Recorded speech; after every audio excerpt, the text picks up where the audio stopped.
I'm Jenna Bunnell. I'm the head of global events at Dialpad. I've been with the company for a few years now, and considering it's the inaugural year for the Startup Lounge, I can't think of two more fitting people to be a part of this than CEO and co-founder Craig Walker and CTO and co-founder Brian Peterson. So welcome, guys. Thank you. Awesome. Great to be here. Welcome. First and foremost, does it feel like just yesterday when you would have considered yourself a startup, or does it feel like decades ago? Ooh, I don't know. So we're around 1,200 people now, and we've been at it for 13 years, but it still feels like a startup. Yeah. Certainly at times it feels like a startup, but the early days were clearly different than what they are today. Yeah. Like you were way more involved in everything yourself, but yeah, it's still, I think it's always going to feel like a startup. Yeah. We're still moving really fast, which is good for 1,200 people. Feels like we're shipping a lot. We're still shipping every week, everything. And we're in over 70 countries right now. So just a plug again for kind of Google Cloud, but How easy it's cool that we still can feel like we move fast, even though we're 1,200 people. So I'm excited about that part, as like especially the biased CTO. Yeah. I want to kick us off with the timeline of Dialpad. You guys have such a long history in the communication space. So walk us through kind of the background of the company in those early days, and how was Google really a part of that story? Yeah, so in 2005, I was working with my chief product officer, Vincent Paquet, at another startup. We got acquired by Yahoo. He and I left Yahoo almost immediately and started this company called Grand Central. Google bought us a year and a half later, and then that became Google Voice. So then we worked for 3+ years at Google Voice. We really realized, look, the bigger opportunity is like to innovate the whole business collaboration space and take everything that we had learned at Google Voice and go do it. And we wanted to do it at Google. Google at the time was very obsessed with Facebook, wanted us all to work on Google+. That didn't sound amazing. So we left, went to Google Ventures. I was a EIR there. And then we were able to start the company and basically get it started around, we say November 1st, 2010 was probably day one. 4 of us in my backyard, and we were kind of just off and running. So that got us to the start here, but then Google Ventures did our entire Series A. We kind of rebuilt this amazing platform, kind of similar to what we had done internally at Google. Thank you, Brian. And then we were off to the races. So that's kind of how we got started. And I think we have some photos also. The clicker. There we go. Oh, there you go. Yeah, there it is. So the photos on the left are us at my house. The photos on the right are the guys from Silicon Valley at Ehrlich's house. Looks very similar. And then lower left, that's us winning TechCrunch Disrupt, and that's the team from Pied Piper winning TechCrunch Disrupt as well. So it kind of was very similar to the scene out of Silicon Valley. And that was 2011, I think. Yeah, 2011 was when we won Disrupt. 12. Yep. So a long time ago. And I think we have one more too that I wanted to showcase. Just gotta have. Oh yeah, hey, even more. So we just talked about this. Ehrlich's living room in the upper left, my pool house in the upper right, their Aviato mobile, our Uber conference mobile. Yeah, just a lot of similarities. Yeah. So yeah, it doesn't feel like that kind of startup anymore, but it still does feel like a startup. Yeah, we bought a used van, wrapped it. This was one of our first products was Uber conference. I don't know if anyone remembers that back in the day, but it was basically like conference calls with no pins, and that's what we won Disrupt with. And we built it. We built the prototype for it for Disrupt, I think, in about 5 months, and didn't expect to win when we showed up, and then somehow did. But yeah, it's really cool. And one of the benefits of anyone here as a startup today is that they get to learn from your journey on the way. So what were a few of those lessons learned that you had that you might have become maybe your pillars or rules to lead by? And would you have done anything differently? I would have done a ton of things differently, but it all turned out pretty well. But the most important thing starting a company, it's who you are working with, right? So luckily, Brian and I had worked together for years, side by side at Google. Vincent and I we've been working together since 2001. PD since 2008. So having a team where you just know kind of like how the other person operates and you have these shared values and we're all kind of really care about the customer. So everything is always, with the same kind of goal in mind. I'd say that was really important. And then going after a big market, like communications or collaboration, everything from conference calling to contact center to AI-powered sales calls and recruiting. That's just a massive market. When you have massive markets, there's plenty of room to go innovate and do something different. So the people you work with and the market you go after are probably the two most important. I think so one of the things to our history too is we came from Google Voice.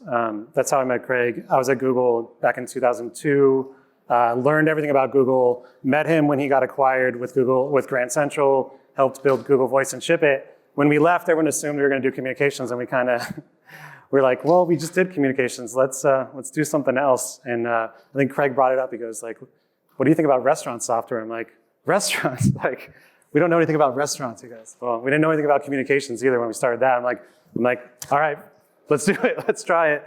And we tried that actually at first. And it was cool to try something different for sure. And I think we could have been successful there. But it was really quickly where we started trying to go back to communications because we just knew it so well. I think one of the takeaways was like, back then that sort of startup accelerator was a big deal. Try different things and see what sticks. I think in hindsight, we would have just gone straight to the thing we knew was a huge market and we could really nail. So that's definitely something that I'd say is like something we could have, I guess, got to sooner. But at the same time, it was so much fun trying different things and hanging out in a pool house. So, and our first office was in downtown Pleasanton, the first official one, and it was above a bar. And if at Friday night, if you stay late, the whole floor starts shaking because the DJ comes on in the morning, and like that was so much fun, right? Like we all knew each other, hung out, like we wanted to hang out. Back to like the people thing. When you're so small and it's so early, you really do have to like the people you work with. I mean, I'm sorry, like you just kind of do. And everyone has different personalities. They can be different personalities, but you still have to like have that bond because you're just working so much with them, right? So I'd just say that's super important too. Yeah, and on that whole focus topic, like we probably wasted 12 to 18 months by not focusing on one thing. We wanted to be a startup lab and try 4 or 5 different things. But once we won TechCrunch Disrupt, we're like, okay, this is actually the thing we're good at and the thing we know about and where we have a bunch of contacts and where we know the analysts and we have, we know how to buy the raw materials effectively of like communications assets and we knew the laws and the rules and the regulations. It just made life so much easier to do something that you were really good at versus trying to just do something from scratch that you knew nothing about. So once we focused, everything accelerated, but we did probably burn a year. Okay. And when you kind of spoke a little bit about product innovation, and though really the foundation of Dialpad was there from the beginning, you continued to build on that product over time, of course. So in finding that real market fit, what needed to be at the core of a successful product in your opinion? And did your thoughts on what that was change over the years? No, it's always like the thing that I love about communications is you're a consumer of it as well. So you know what sucks. You know what if you sit there and you're like, okay, that was a bad experience. I would do it a different way. Or when we started Grand Central, the whole thing was at the time, 2005 or 6, it's like I had a cell phone, I had a home phone, I had a work phone, and I'd get off a plane and I'd have to check 3 different voicemail systems. It made no sense. So we came up with, we're going to give you a Grand Central number and it's going to bring all those into one single thing. So always kind of putting the customer first. And again, this product or these products, the suite of products I use on a daily basis. So I don't need to go do expensive focus groups. I don't have to do a ton of user research. I can get us to alpha.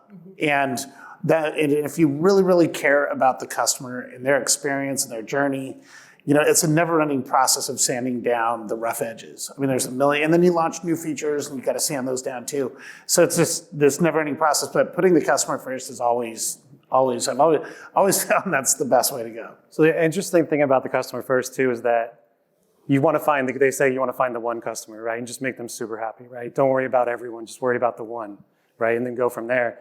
he was one of those, right? So like he's the power user. Part of the reason why we built this is he's trying to solve his own problem. And that's great because that's a passion now you have, right? Like you're working on something that's not something you're like, oh, this is a big market cap. No, you're working on something that you're like, this is something I hate and I want to fix. And it makes a huge difference. It makes you want to go, I'm the first engineer, right? So of course I'm constantly getting the like, this should be like this should be like this sucks. Why isn't this faster? Or wouldn't this be cool if we had this feature? It makes it so much better when you are using it. And it's like, and then on top of that, like we are obviously enabling like hybrid remote work. It's so cool to work on something that's like helping enable that. So like when you go to hire, people are like, hey, this thing you get to use every day. Like you help make us better. So like it's such a nice thing that just like goes in a cycle of improvement because we're so passionate about it and we're number one customers. And there's a point that you guys talked about before, and if we could go to the next slide here, I want to make sure that you guys touch on that because I find it so fascinating on obsessing over user experience. Can you talk a little bit about the history of that with the product side? Yeah, I mean, at the end of the day, it was shocking to me, and then this was when I was working at Google. I'm sitting there at Google, we're running the Google Voice product, and there was like a Nortel phone on my desk. I'm like, I've never used it. It's sitting there taking up the space. Like one day the light started blinking red, meaning somehow or another someone had like called me and left a message there. And I'm like, okay, this is by far the worst UI and experience on the planet. I had no idea how to get that light to stop blinking, and it was some sequence of like buttons I was supposed to do. And then you just realized like, okay, the cloud is getting better. The networks are getting better. People are more remote. People are more mobile. People are like, the future of work is not going to be the same thing as it is today of let's all go drive to a giant office building and sit there all day long at our desks. And then clearly the pandemic accelerated that quite a bit. But, and it was, and just a plug for Google here, when we were starting, Google Cloud, we were able to get $100,000 of effectively free Google Cloud instances that allowed us to get started without having to raise a ton of money.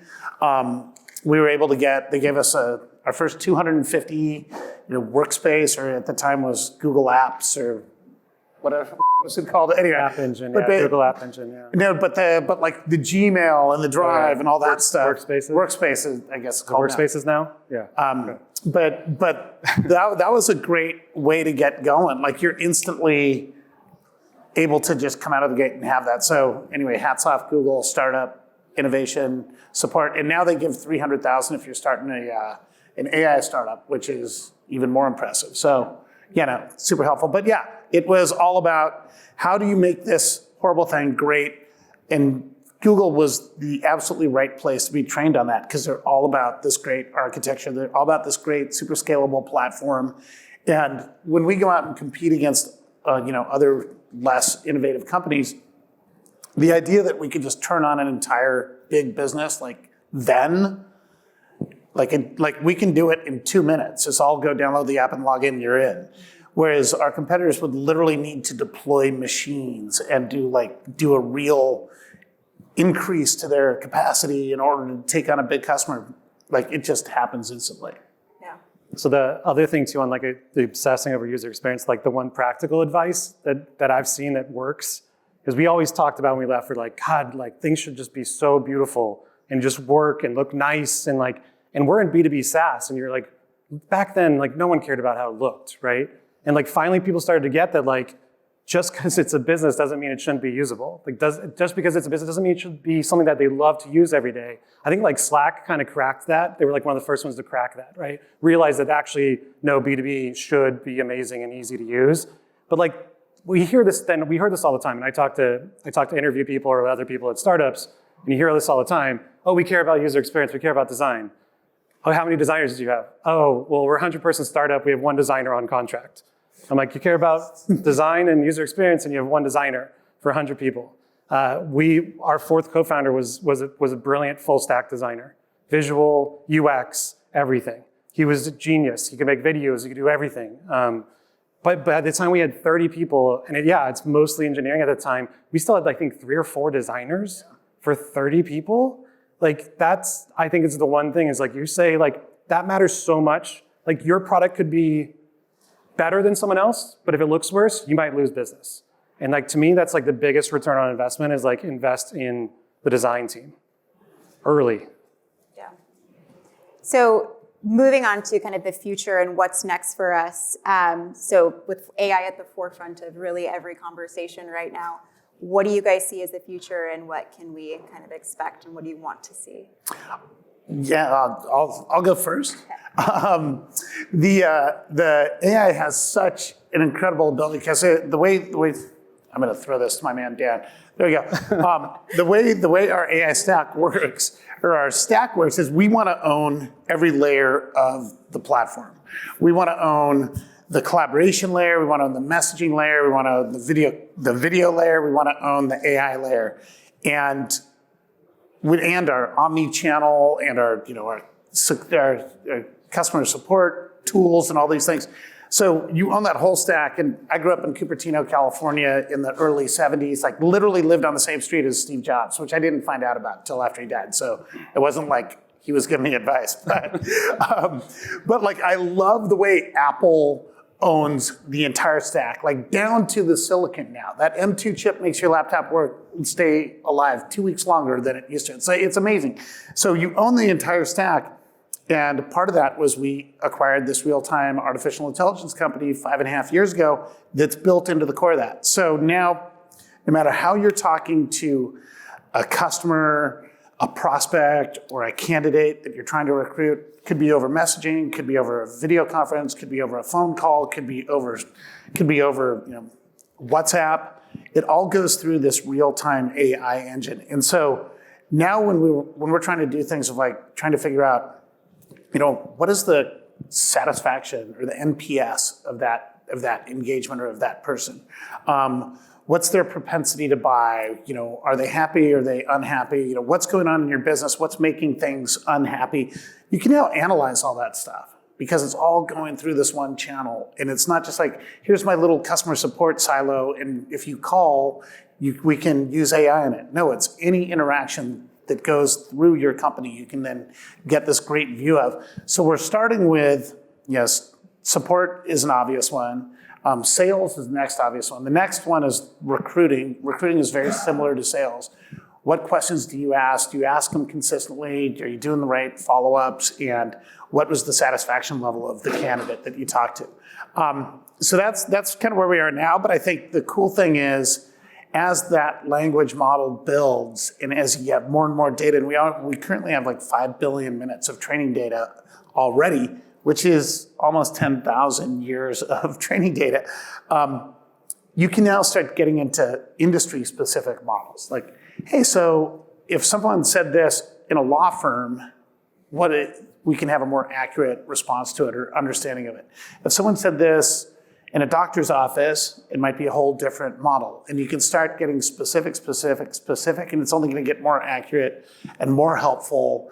And the companies that embrace it are the ones that are going to learn from their customers or learn from their prospects and get better, or be one of the laggards who doesn't do that and is just we're going to keep doing it the same way we've always been doing it, and they're going to be completely behind the competition.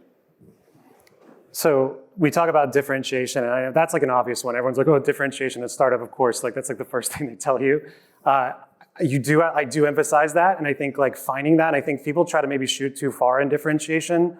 Differentiation doesn't have to be like some amazing breakthrough tech.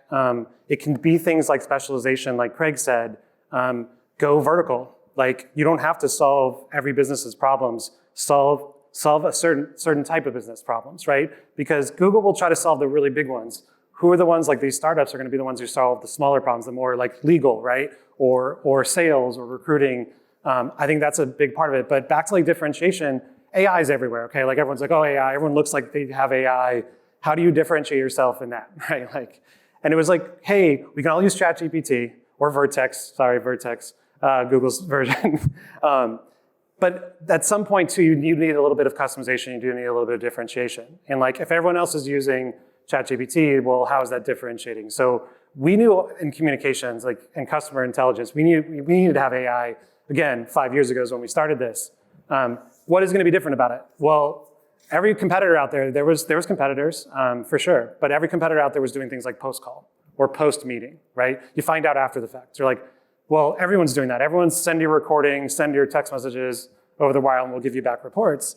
Like, that's not different. Like, what is different? It's like, what if we can do this in real time, right? And the idea came from startup we acquired, Dan O'Connell, CEO over there, who thought of this idea to connect directly to the platform, the voice platform, to get real time, that's why we combined forces, because they're like, that's the only way to get this real time thing. That's differentiation. It's like, oh my gosh, now like we're talking about like real time sentiment where we can alert the manager that this call is going poorly and you should jump in. And when you jump in, we're gonna give you live transcripts so you don't even have to listen. That has made a huge difference in our growth as a company. Because when we go in, we're like, here's our differentiating factor. It's the one thing no one else can do right now, right? Find the one thing that no one else can do.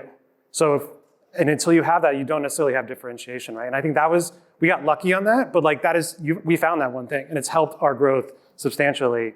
And on like being again specific on what you do, like if you try to build a product for everyone, you're basically gonna build a product for no one, right? So just figure out the one thing, solve for that one. Either if you're small, like we're bigger now, so of course we're trying to solve for different verticals, but we're still in verticals, right? We're still in certain areas. We're not trying to solve necessarily everyone's communication problem or collaboration problem or AI problem. But if you're small and you're starting, just, find the one. You can always expand later. Like make that small group really happy first. I have a quick curveball before we wrap up. You mentioned Apple, we've talked about Google. What are some other companies that you might have admired or kind of liked how they did things along your way?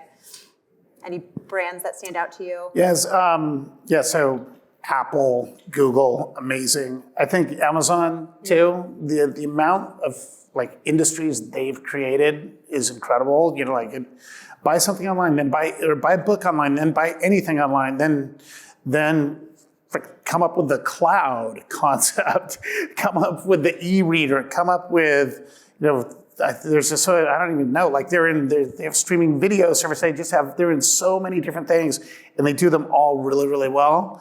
And then it's hard not to love Tesla, because Tesla is kind of the same. Like, we're going after this super giant old industry, and a ton of e-vehicle startups had failed prior to Tesla. And why didn't they? I don't know. It looks really, really cool. It drives really, really well. Like there were places to plug it in all over the country that you could actually use it everywhere. Super, super impressive. Those four companies in particular make me really happy. I was going to say similar, but the Tesla thing, is that all-in-one idea.